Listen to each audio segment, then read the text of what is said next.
Magandang araw sa inyong lahat. Panibagong araw, panibagong vlog na naman tayo. Pero ang iba-vlog ko ngayon ay yung last year ko pang kuha. Sobrang dami na kasing nakalagay sa aking gallery, kaya kailangan ko na magbura. At talaga na mga napakaraming video ang hindi ko pa nai-upload. Alam niyo na, minsan tinatamaan tayo ng katamaran sa pag-upload ng mga video. At ito nga ay kuha pa noong July 2025 pa. Ito yung araw na pumunta kami ng Sky Ranch Tagaytay. At umalis kami ng Manila na napakagandang araw, pero dumating kami ng Tagaytay na sobrang lakas ng ulan. Nung nasa may bandang silang Cavite pa lang kami, ay umaambon pa lang, pero pagdating dito sa Olivares, naku, sobrang lakas na. Kaya medyo nasad ako dito sa party na to. Kasi bumiyahe pa kami ng ilang oras, tapos hindi naman pala namin ma-enjoy.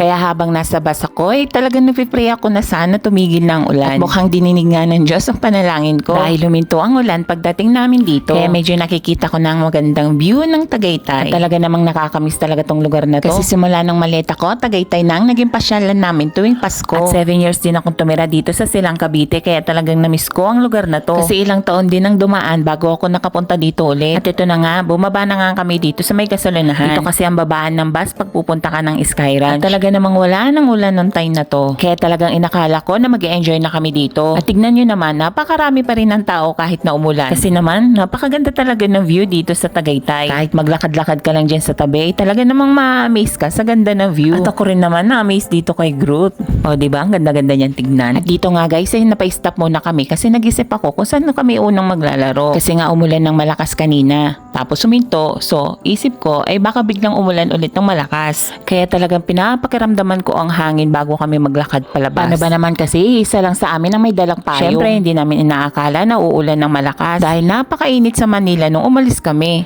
At dito nga ay nanonood-nood muna kami sa paligid. Tapos picture-picture, video-video. Syempre hindi yan mawawala kapag ikaw ay gagala. So ito na nga, habang kami naglalakad paakyat sa taas para maglaro, ay umambon na nga. At buti na lang talaga ay mahina pa ang ambon dito sa parting to. Dito pa naman sa parting to may pinakamagandang view. So paano guys, hanggang dito na lang ang kuha ko dahil umulan ng malakas dito. So hanggang sa muli guys, please follow and share.